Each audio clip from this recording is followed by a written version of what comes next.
ፊልሙ የሚጀምረው በገጠር መንደር ውስጥ ጋዝ፣ ናታን እና ቴሪ የተባሉ ሶስት ወጣቶች በመኪና ውስጥ ተቀምጠው እያሳየን ነው።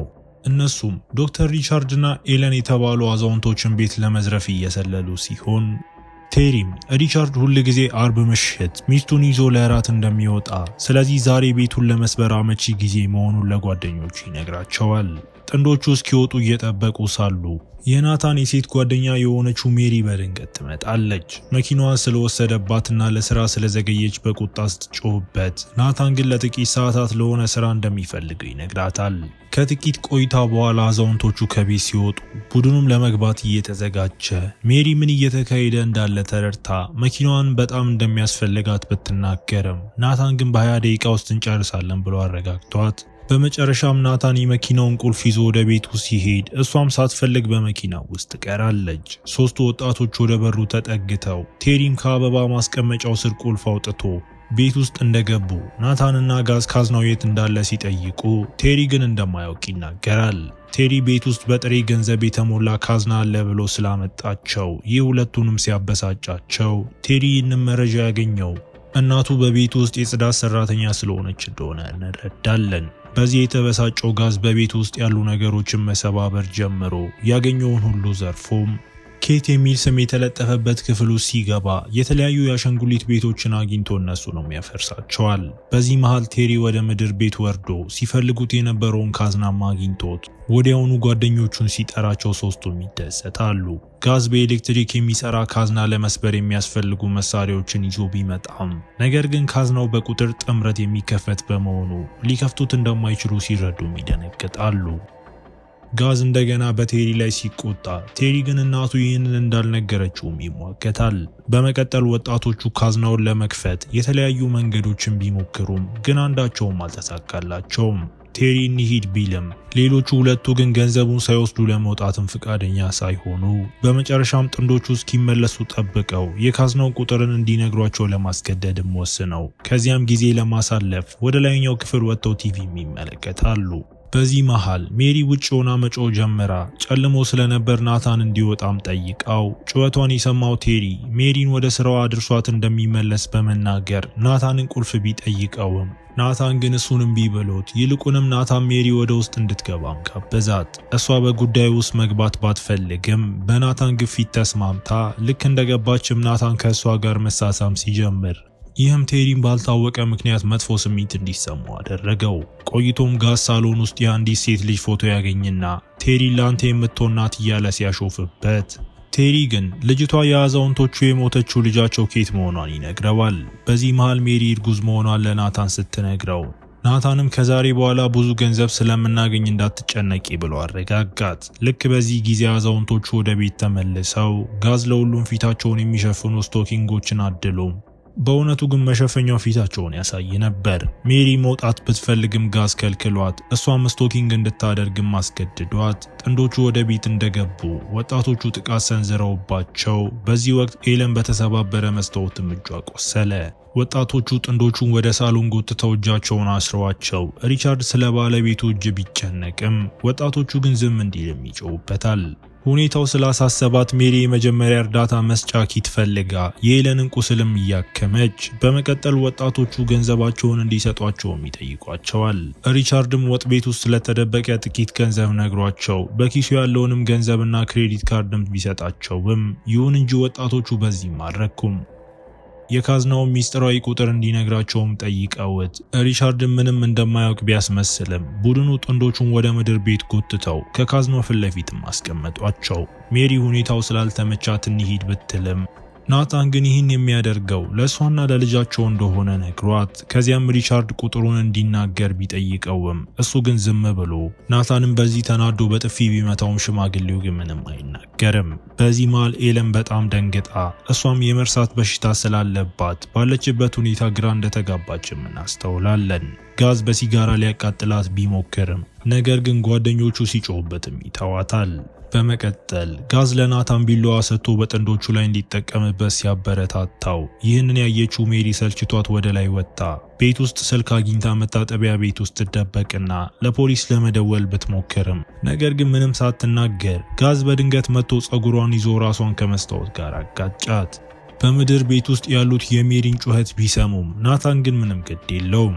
እዚህ ጋር ሪቻርድ በሚገርም ሁኔታ ቴሪን በስሙ ጠርቶት እናቱ ይህን ብትሰማ እንደምታዝንም ነግሮት ናታንንም በስሙ ጠርቶት እንደ ጋዝ ባሉ የአእምሮ በሽተኞች እንዳይመራ ማስጠንቅቆት ሪቻርድ ከሕፃንነታቸው ጀምሮ እንደሚያውቃቸውና ሕይወታቸውን እንዲህ እንዳያበላሹም ይለምናቸዋል። ከጥቂት ቆይታ በኋላ ጋዝ የታሰረችው ሜሪን ወደ ምድር ቤት ጎትቷት ለፖሊስ ለመደወል እንደሞከረችም ተናግሮ ናታን ቢላዋውን በኤለን ጉሮሮ ላይ ደቅኖ እንደገና ቁጥሩን ሲጠይቃት በዚህ ጊዜ ጋዝም በናታን ጆሮ የሆነ ነገር ሲያንሾካሹክ ይህም ናታንን በጣም አስጨንቆት ዶክተሩ ቁጥሩን ካልተናገረ የኤለንን ጣት እንደሚቆርጥ ሲዝትም ሪቻርድ እንዳያደርገውም እየለመነው ስለ ሜሪና ስለ ልጁ እንዲያስብም ይነግረዋል።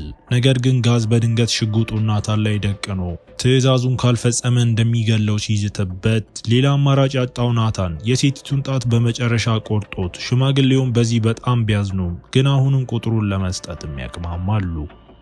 ድርጊቱ የተደናገጠው ናታን ወዲያውኑ ጋዝን አጥቅቶት ጋዝም ሽጉጡን ጥሎ ሁለቱ ወጣቶች በቢላዋ ላይ በከፍተኛ ሁኔታ እየተጣሉ በመጨረሻም ጋዝ የበላይነቱን አግኝቶ ናታንን ሆዱ ላይም ወጋው።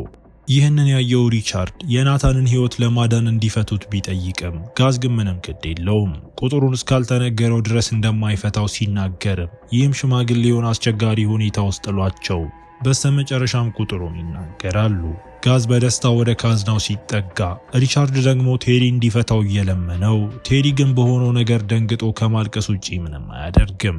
ብዙም ሳይቆይ ቁጥሩ የተሳሳተ መሆኑ ታውቆ ዶክተሩም ሌላ ቁጥርም ለጋዝ ሰጥቶት በዚህ መሃል ሜሪ በዝምታ ራሷን ከእስራቷን ፈታው።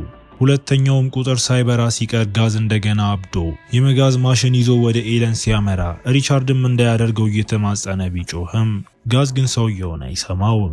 ልክ ጋዝ ሴቲቱን ሊያጠቃ ሲል ሜሪ ከጀርባው መታ በትልቅ መዶሻ ራሱን ስትለው እሱም ወድቆም እዚያውም ይሞታል።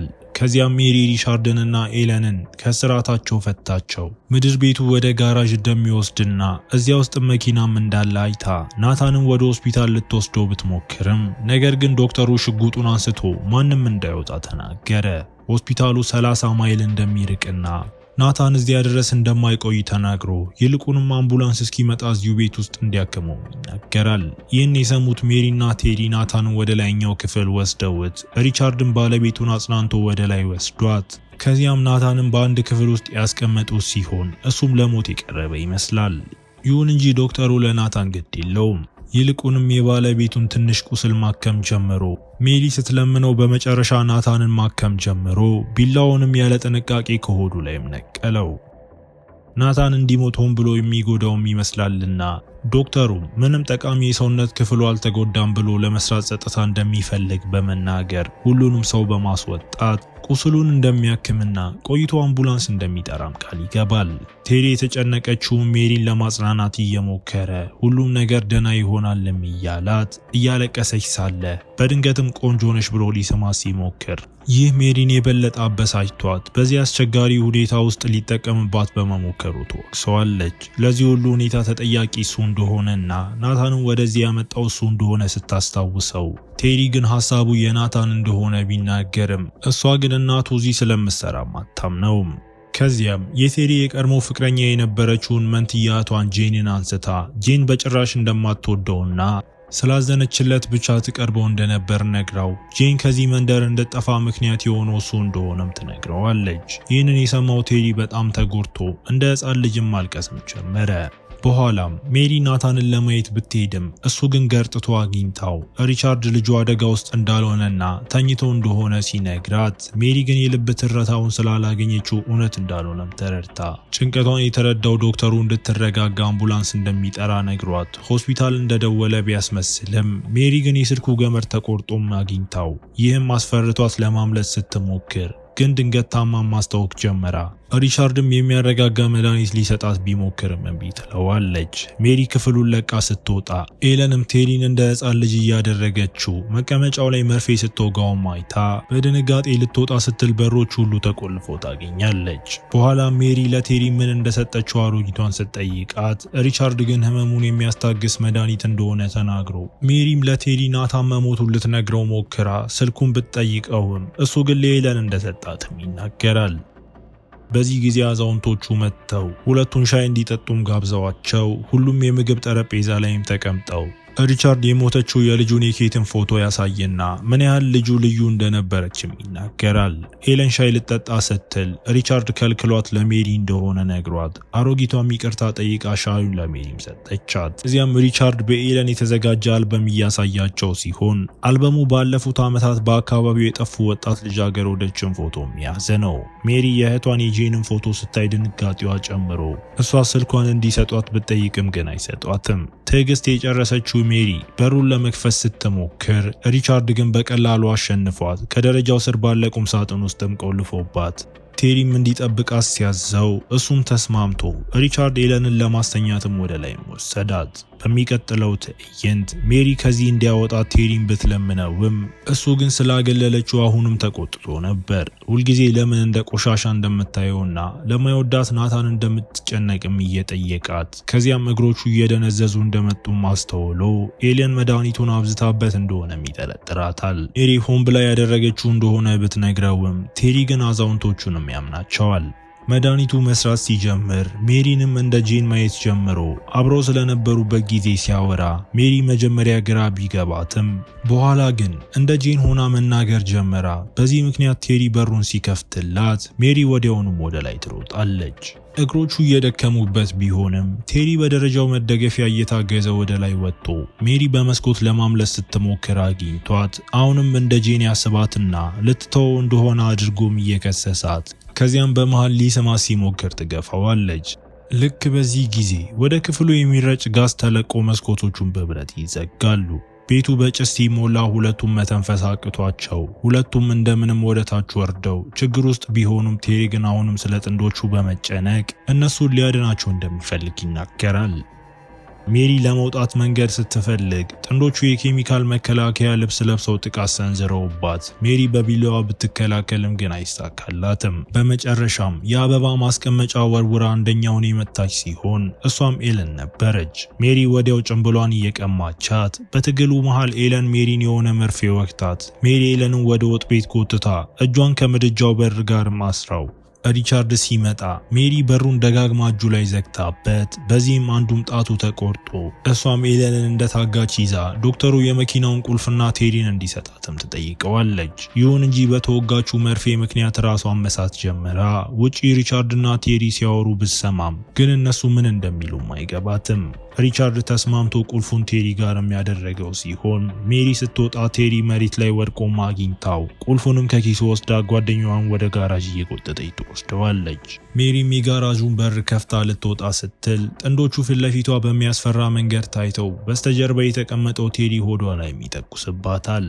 ጥንዶቹም ቀስ ብለው ወደ እሷ ተጠግተው ሪቻርድም ጋዝን ስለገደልሽው ልናቆይሽ አስበን ነበር ግን አመፀኛ ስለሆንሽ ሐሳባችንን ቀየረንም ብሏት አዛውንቶቹ ቴሪን ጥሩ ስራ ሰርተሃል ብለው እያሞካሹት ሽልማትም እንደሚገባው ነግረውትም በዊልቸር አስቀምጠው ወደ ካዝናው ወስደውት ካዝናውን ሲከፍቱ በውስጡ የተደበቀ እስር ቤትም ይታያል።